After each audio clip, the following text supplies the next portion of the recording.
of, at least in part, involuntary suffering is depression.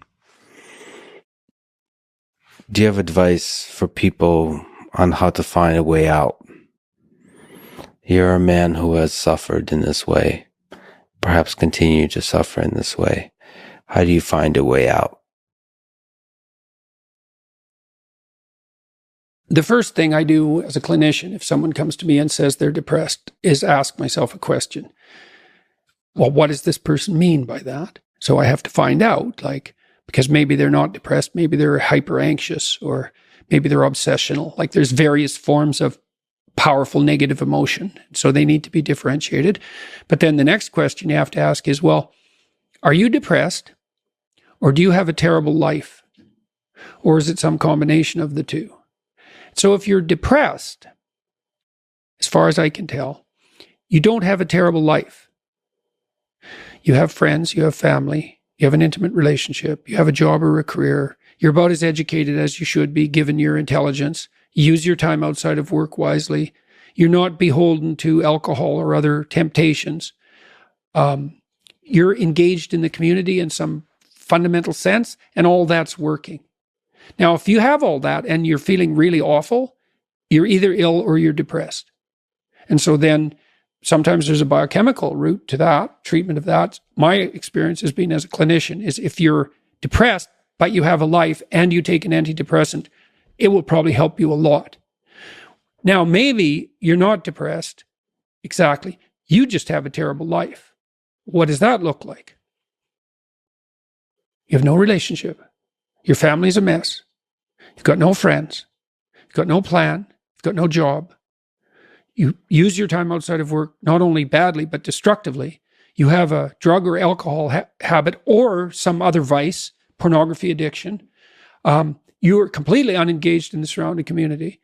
You have no scaffolding whatsoever to support you in your current mode of being or your move forward. And then as a therapist, well, you do two things. Well, if it's depression per se, well, like I said, there's sometimes a biochemical route, a nutritional route. There's ways that can be addressed. It's probably physiological if you're, at least in part, if you're depressed but you have an okay life. Sometimes it's conceptual. You can turn to dreams sometimes to help people because dreams contain the seeds of the potential future.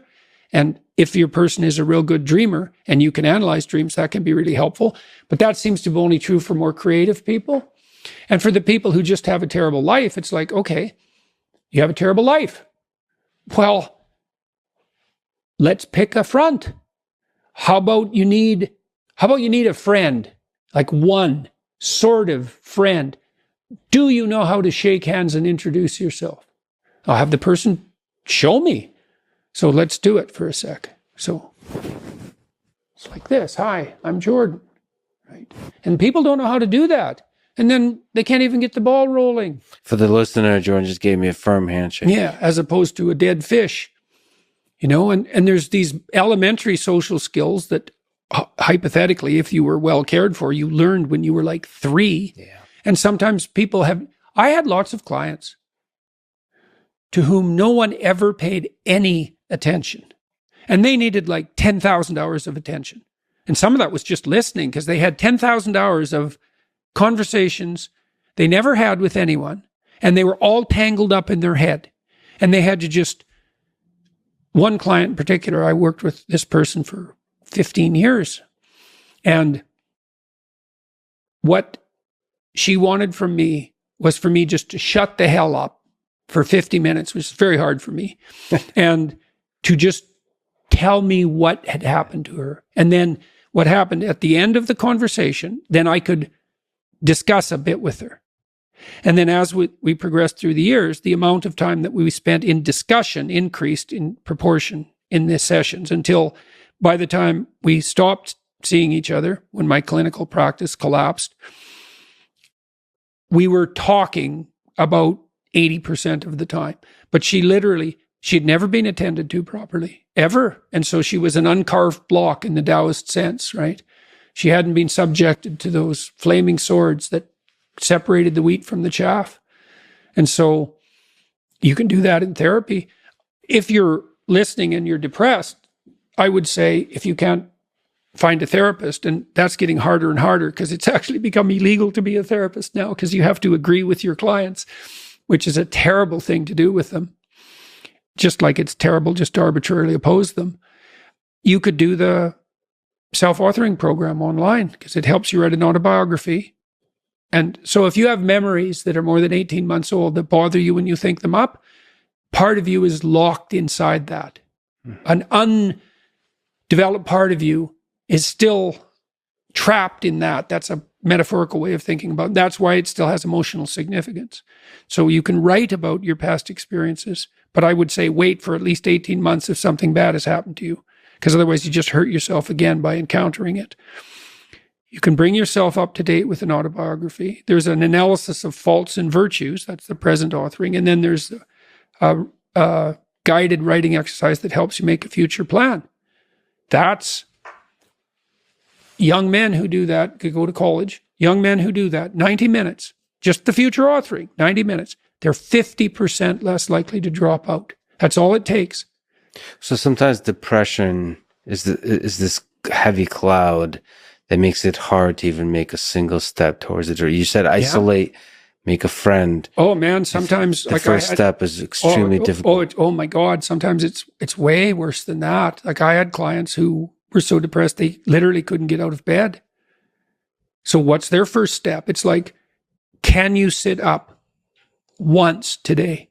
No. Can you prop yourself up on your elbows once today? Like you scale back the dragon till you find one that's conquerable, that moves you forward. There's a rubric for life. Scale back the dragons till you find one conquerable, and it'll give you a little bit of gold, commensurate with the struggle. But the plus side of that, because you think that, God, that's depressing. You mean I have to start by sitting up? Well, you do if you can't sit up. But the plus side of that is it's the Pareto distribution issue, is that aggregates exponentially increase. And failures do too, by the way, but aggregates exponentially increase. So once you start the ball rolling, it can get zipping along pretty good. This person that I talked about was incapable of sitting with me in a cafe when we first met, just talking, even though I was her therapist. But by the end, she was doing stand-up comedy. So, it took years, but still most people won't do stand-up comedy. That's quite the bloody achievement. She would read her poetry on stage too. So for someone who was petrified into paralysis by social anxiety and who had to start very small, it was a hell of an accomplishment.